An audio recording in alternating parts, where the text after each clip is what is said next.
Hello students, welcome back to your YouTube channel Class 10 Champion। तो अभी तक हम लोगों ने अलजेब्रिक फंक्शन से या कह सकते हैं अलजेब्रा से हम लोगों ने दो चैप्टरों को पढ़ा, जिसमें आपके परमेय, ठीक है, मतलब रेशनल नंबर के रूप में, और साथ साथ एक चैप्टर हमने और पढ़ा, ठीक है, जो बहुपद के रूप में था। अगला चैप्टर शुरू करने वाले हैं, जो कि आपका तीसरा चैप्टर बताया जाता है, दो चर वाले रैखिक समीकरण, ठीक है, दो चर वाले रैखिक समीकरण युग के बारे में आपको बताया जाता है, ठीक है। अब हम इन समीकरणों का एक एक करके डिफिनीशन के माध्यम से इंट्रोडक्शन दिया जाएगा आपको, ठीक है। इसमें क्या क्या चीजें आप पढ़ेंगे, कैसे पढ़ेंगे, कौन कौन से इसमें सवाल आएंगे, ठीक है, इन सभी चीजों के बारे में क्या करेंगे, समझेंगे। और इस चैप्टर में आपको श्री बालाजी और साथ साथ मनोहर रे और साथ ही साथ NCERT exemplar R D Sharma, ठीक, इन सभी पुस्तकों का सम्मिलित क्वेश्चन आपको लगवाया जाएगा, ठीक है, जिसमें आप मान के चलिए करीब 100 क्वेश्चन के करीब आपको इस पेपर में चैप्टर में हल करवाए जाएंगे, ठीक है। तो चलिए फिर शुरू करते हैं।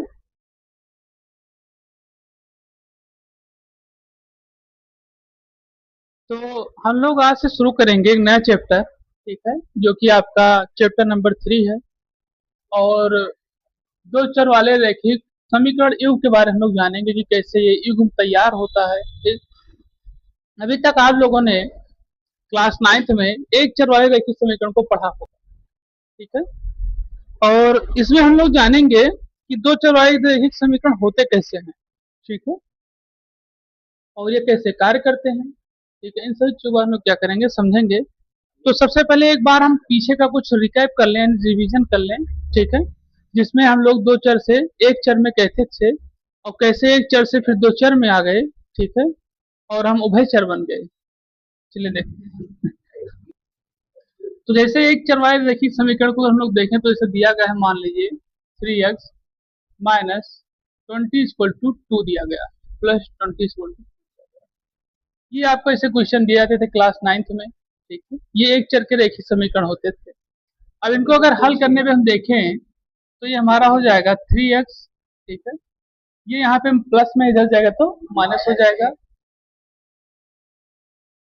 तो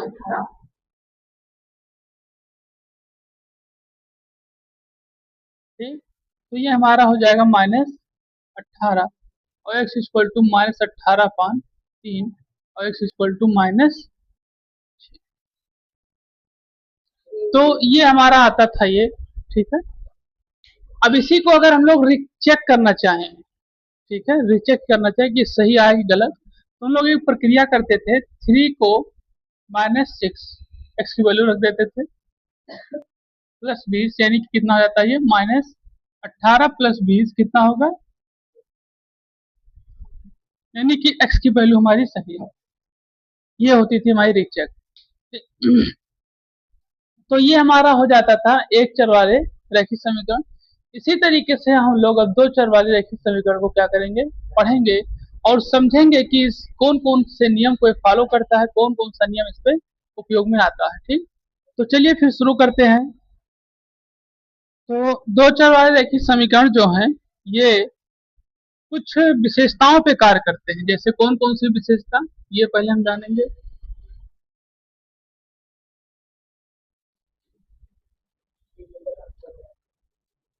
ठीक, जैसे इसकी पहली विशेषता होती है कि दो चरों, सबसे पहले तो यही व्यवस्था बताई जा रही है, इसी विशेषता के बारे में समझेंगे कि दो चरों में, ठीक है, दो चरों में रैखिक समीकरण किस तरीके से कार्य करता है। तो दो चरों में रैखिक समीकरण को अगर हम लोग देखते हैं, ठीक है, तो इसमें क्या क्या चीजें कैसे बताई जाती है वो हम लोग जानेंगे। देखिए, अभी एक चर वाले में हमने देखा कि सिर्फ क्या था, एक चर वाले रैखिक समीकरण में हमने क्या देखा कि भी एक चर थे, यानी कि सिर्फ x था। अब अगर हम ये कह दें कि ये लिखा है ax² प्लस bx और प्लस c इक्वल टू 0, तो अब ये बताओ ये दो चर वाले रैखिक समीकरण है कि एक चर वाले, ये एक चर वाले द्विघात समीकरण, तो जो दो चर वाले होंगे, ठीक है, वो दूसरे तरीके से होंगे। कैसे? वो होंगे इस तरीके से, A X plus B Y plus C equal to 0। ये है आपके दो चर वाले रैखिक समीकरण। अब जैसे यहाँ पर इक्वेशन के अनुसार इसको देखें तो जैसे होगा हमारा 2x plus 4y equal plus 4y plus 5 equal to 0। ये हमारे हो गए दो चर वाले रैखिक समीकरण। तो ये रही इनकी पहली विशेषता। पहली विशेषता हम इनको पहचानेंगे कैसे? ये इस तरीके से इसको फॉलो करेंगे। इसको फॉलो करें, ध्यान रखिएगा, ये इसको नहीं फॉलो करेंगे, इसको x square plus b x plus C equal to 0, इसको फॉलो करेंगे। इसीलिए लिखे है इसको कि जाने दो। फिर दूसरी विशेषता इसकी क्या है? रैखिक समीकरण का हल। ठीक,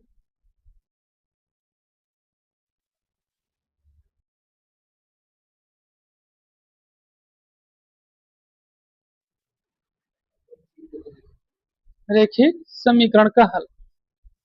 अब इसका हम लोग समझेंगे। ठीक, तो रैखिक समीकरण का हल इस तरीके से होगा, जैसे हमें यहाँ समीकरण पता है।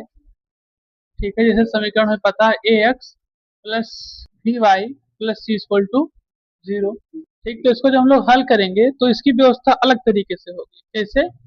ये होगी हमारी alpha x plus beta y और प्लस सी इक्वल टू, इस तरीके से इसकी क्या होगी व्यवस्था। ठीक, इसकी जो तीसरी वो है विशेषता, उसको हम लोग जानेंगे। देखिए, दो चर वाले दो चर वाले युगपत रैखिक समीकरण। अब इसमें क्या होता है? ठीक है, और इसमें यह होता है, जैसे यहाँ कोई क्वेश्चन दिया गया है। ठीक, ये क्वेश्चन इसी तरीके से रहेगा, लेकिन इनके जो अचर पद होंगे, ठीक है, वो थोड़ा आगे पीछे हो जाएंगे। जैसे जैसे आपका हो गया x plus y equal to 3, इस कंडीशन में आपको दिखाई देगा। ठीक, जैसे ये हो गया 5x,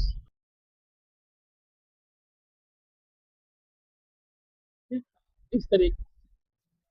फिर इसकी जो चौथी विशेषता है, ठीक, इसकी जो चौथी विशेषता क्या है?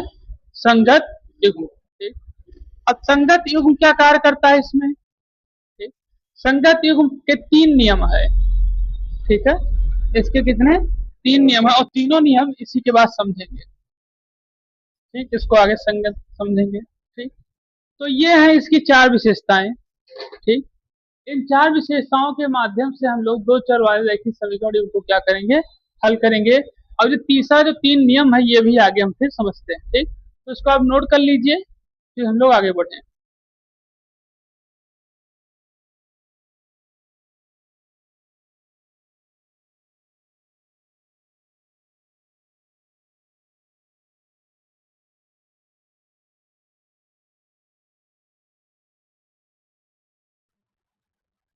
संगत युग्म के बारे में हम लोग क्या करेंगे? तो यहाँ पर हम लोग सब जानेंगे संगत युग्म के बारे में। ठीक है, क्या होता है, कैसे कार्य करता है। ठीक है, इसके हम लोग समझेंगे। तो चलिए देखते हैं, लिखिए इसमें, समझिए इसको। दो चर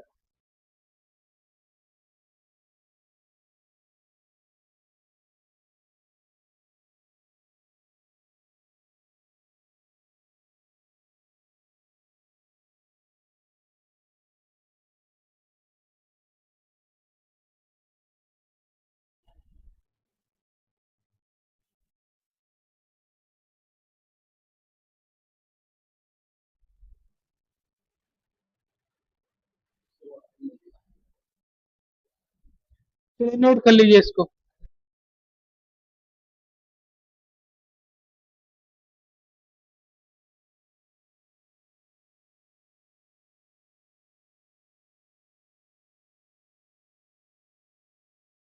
तो यहाँ हम लोग समझेंगे संगत युग्म के बारे में, और इसी का हम लोग समझेंगे असंगत युग्म के बारे में। ठीक, तो पहले संगत युग्म देखते हैं क्या है। दो चर वाले रैखिक युग्म, दो चर वाले रैखिक युगपत समीकरण के निकाय को देखिए। यहाँ आप देख सकते हैं, यहाँ आपको 2 समीकरण दिए गए हैं। ठीक है, ये दोनों क्या है एक तरीके से चर वाले ही हैं, लेकिन यहाँ दो दिए गए हैं। कौन कौन? एक तो A1 A2, फिर आपको दिया है B1 और B2 के रूप में। ठीक, तो दो दिए गए हैं। ठीक है, किनके साथ है? A1 और A2, B1 और B2। कैसे? अगर इनके अंदर तुलना करते हैं किससे? AX plus BY plus C equal to 0 से। तो तुलना करेंगे तो हमारे पास क्या बचेगा? A1 और फिर क्या बचेगा? B1। ठीक, और यहाँ से क्या बचेगा? A2 और B2, और फिर क्या बचेगा? C1 और C2। ये बचेगा हमारा। ठीक है, तो अब इन्हीं समीकरणों के अनुसार हम इसको क्या करेंगे? देखेंगे और समझेंगे। ठीक है, चलिए देखिए क्या बताया जा रहा है इसमें। इसमें बताया कि हल अद्वितीय होगा। हल क्या होगा? यहाँ अद्वितीय होगा यदि केवल और केवल ये हो, यानी दोनों अगर बराबर नहीं है, अगर A1 और A2 बराबर नहीं है किसके? B1 और B2 के, तो इसका जो हल होगा क्या होगा? अद्वितीय होगा। ये सारी चीजें भी जो आपको एग्जाम्पल है, सवाल, चलो देखो यहाँ पर फिर बताया जा रहा है कोई हल नहीं होगा। ठीक, कोई हल यहाँ पर नहीं होगा यदि केवल और यदि है। अब देखिए, जब संख्या इसके बराबर नहीं होगी, इसके बराबर C1 और C2 के, ठीक है, तब कोई हल CBC का होगा बस। अब इसमें क्या चीज है? अब कैसे नहीं होगा ये भी देख लो। जैसे मान लो यहाँ A1 बराबर है B1 के और B1 बराबर है, और दे दिया गया कि C1 नहीं बराबर है B1 के, तो A1 कैसे बराबर होगा C1 के? तो वही चीज होता है कि केवल केवल हल नहीं होगा यदि और केवल यदि, यानी कि कहीं ना कहीं यहाँ आपका A1 बराबर होगा B1 के। ध्यान रखिएगा, कौन सा बराबर होगा? A1 बराबर होगा B1 के, लेकिन B1 नहीं बराबर होगा C1 के, तो A1 बराबर नहीं होगा C1 के। अब तीसरा नियम क्या कहता है वो देखेंगे। अब बताया कि अनंत हल होंगे यदि और केवल यदि। देखिए, यदि और केवल यदि कब बनेंगे ये? जब A1 बराबर होगा B1 के, B1 बराबर होगा C1 के, तो A1 बराबर होगा C1 के। ठीक, तो ये चीज में क्या किया गया? बराबर बताया गया, और यही व्यवस्था A2 बराबर होगा किसके? C2 के। और यहाँ पर जब B2 बराबर नहीं है C2 के, तो A2 भी बराबर नहीं होगा C2 के, लेकिन A2 बराबर होगा B2 के।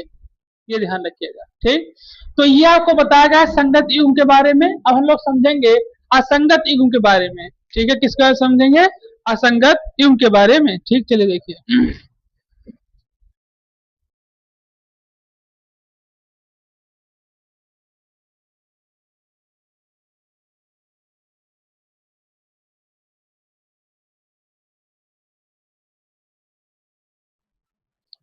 समीकरण युग्म आपको बताता क्या है? A1x B1y plus C1 equal to 0, A2x plus B2y plus C2 equal to 0। ठीक, और यहाँ पर इसका जो अद्वितीय हल होगा, अद्वितीय हल, ठीक, अद्वितीय हल होगा इसका A1 A2 not equal to B1 B2। ये आपका कंप्लीट हो गया। ठीक, अब इसको आप बना लीजिए ग्राफ को, फिर हम लोग अब क्वेश्चन को हल करना शुरू करेंगे।